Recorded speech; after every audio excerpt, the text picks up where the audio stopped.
Հայաստանյան Առաքելական Սուրբ եկեղեցին ընդհանրական եկեղեցու անբաժանելի մասն է և աշխարհասփյուռ հայ ժողովրդի մայր եկեղեցին։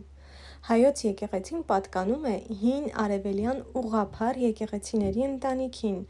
հիմնադրված առաջին դարում Հիսուս Քրիստոսի երկու առաքյալների՝ Թադեոսի և Բարդուղիմեոսի քարոզչությամբ։ Հայոց եկեղեցին Սուրբ Հաղորդության մեջ է Ղպտի, Ասորի, Հնդիկ Մալանկարա և եթովպիական դավանակից եկեղեցիների հետ, ունենալով հավատքի նույն խոստովանությունը և ընդունելով 325 թվականի Նիկեայի, 381 թվականի Կոստանդնուպոլսի և 431 թվականի Եփեոսի տիեզերական ժողովների որոշումները։ 301 թվականին Հայաստանը դարձել է առաջին պետությունը, որը քրիստոնեությունը հռչակեց որպես պետական կրոն՝ շնորհիվ համաքրիստոնեական Սուրբ Հայոց առաջին հայրապետ Սուրբ Գրիգոր Լուսավորչի քարոզչության և Սուրբ Տրդատ III արքայի հրովարտակի։ Հայոց եկեղեցին դարեր շարունակ անաղարտ պահպանել է և սերնդեսերունդ փոխանցել ուղղափառ դավանանքը՝ հավատարիմ մնալով Տեր Հիսուս Քրիստոսի վարդապետությանը, առաքելական ավանդությանը և հոգեկիր Սուրբ Հայրերի ուսուցումներին։ Հայոց եկեղեցին մեկ է, քանի որ եկեղեցու հիմնադիր Տեր Հիսուս Քրիստոս մեկ է, միավորելով ողջ ազգին։ Հայոց եկեղեցին սուրբ է, քանի որ Հիսուս Քրիստոս սուրբ է։ Հայոց եկեղեցին առաքելական է, քանի որ անմիջականորեն հիմնվել է Տիրոջ երկու առաքյալների քարոզչության արդյունքում, որոնք ձեռնադրել են Հայոց առաջին եպիսկոպոսներին։ Հայոց եկեղեցին ուղղափառ է, քանի որ կրողն է Քրիստոսից առաքյալներին փոխանցված ճշմարիտ հավատքի։ Հայոց եկեղեցու գլուխը Հիսուս Քրիստոս է, իսկ ծայրագույն պատրիարք և ամենայն Հայոց կաթողիկոսը ողջ հայության հոգևոր առաջնորդն է, թե Հայաստանում, թե Սփյուռքում։ Հայոց եկեղեցու հոգևոր և վարչական կենտրոնը Մայր Աթոռ Սուրբ Էջմիածինն է, որը հիմնադրվել է 301-ից 303 թվականներին Վաղարշապատում։ 17 դար շարունակ այն հավատարմորեն իրագործում է հոգեփրկչական և ազգապահպան իր առաքելությունը։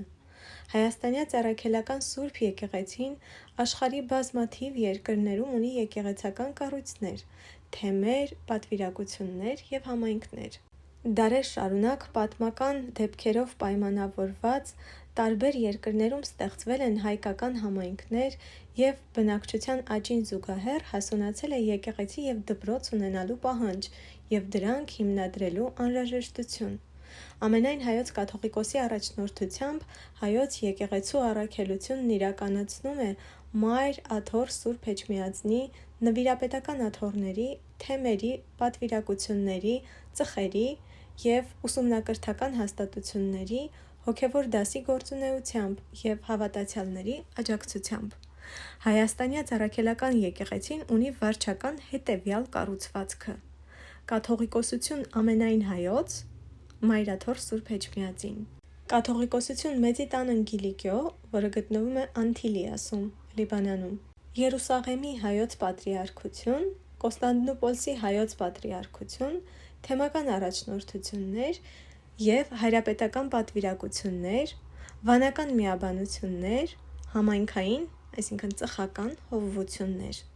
Հայոց եկեղեցու նվիրապետությունն ունի հոգևոր 3 հիմնական աստիճան՝ սարկավագ, քահանա և եպիսկոպոս։ Սարկավագությունը հոգևոր առաջին աստիճանն է, որը շնորհվում է ձեռնադրությամբ Սուրբ Պատարագի ընթացքում։ Սարկավագների մասին խոսվում է Գործք առաքելոցում և առաքելական թղթերում։ Եկեղեցու առաջին նահատակը Սուրբ Ստեփանոս նախասարկավագն է։ Առաքելական շրջանում սարկավագների պարտականությունն էր հոգալ համայնքի կարիքների պետքերը։ Սարկավագ հունարեն նշանակում է սպասավոր։ Հետագայում սարկավագները սկսեցին սպասարկել Սուրբ Սեղանին, մասնակցել աստվածապաշտությանը։ Սարկավագը ձախ ուսին կրում է ուրար՝ ի նշան Քրիստոսի քաղցր լուծի։ Քահանայությունը նվիրապետության հաջորդ աստիճանն է։ Հայոց եկեղեցին ունի ամուսնացյալ և կուսակրոն հոգևորականություն։ Սարկավագները քահանայական իշխանություն են ստանում եպիսկոպոսից Սուրբ Պատարագի ընթացքում ձեռնադրության և սրբալույս մյուրոնով օծման միջոցով։ Քահանան իրավունք է ստանում կատարելու եկեղեցու խորհուրդները, Սուրբ Պատարագ մատուցելու և հոգալու հավատացյալների հոգևոր կարիքները։ Ամենայն Հայոց կաթողիկոսի կողմից քահանային, ի գնահատություն նրա ծառայության և վաստակի, կարող են շնորհվել լանջախաչ, ծաղկյալ փիլոն կրելու իրավունք և ավագության կոչում։ Կուսակրոն քահանային ձեռնադրության օրը երեկոյան ժամերգության ընթացքում տրվում է վեղար՝ ի նշան աշխարհից հրաժարման։ Հայոց եկեղեցում կուսակրոն եկեղեցականները կարող են ստանալ մասնավոր և ծայրագույն վարդապետության աստիճաններ։ Վարդապետության աստիճանին արժանացած եկեղեցականին տվչության ընթացքում տրվում է վարդապետական օձագլուխ գավազան՝ իմացությամբ քարոզելու Աստծո խոսքը, ուսուցանելու և պահպանելու ուղղափառ դավանանքը։ Ամենայն Հայոց կաթողիկոսը վարդապետին շնորհում է նաև ակնակուռ լանջախաչ կրելու իրավունք։ Եպիսկոպոսությունը Հայոց եկեղեցու նվիրապետության երրորդ աստիճանն է։ Եպիսկոպոսը եկեղեցու տեսուչն է և թեմի առաջնորդը, որն իրավունք ունի խորհուրդներ, ձեռնադրություններ կատարելու և եկեղեցիներ օծելու։ Հայոց եկեղեցում եպիսկոպոսը ձեռնադրվում և օծվում է կաթողիկոսի կողմից։ Ձեռնադրության ժամանակ նրան տրվում է եպիսկոպոսական գավազան և մատանի՝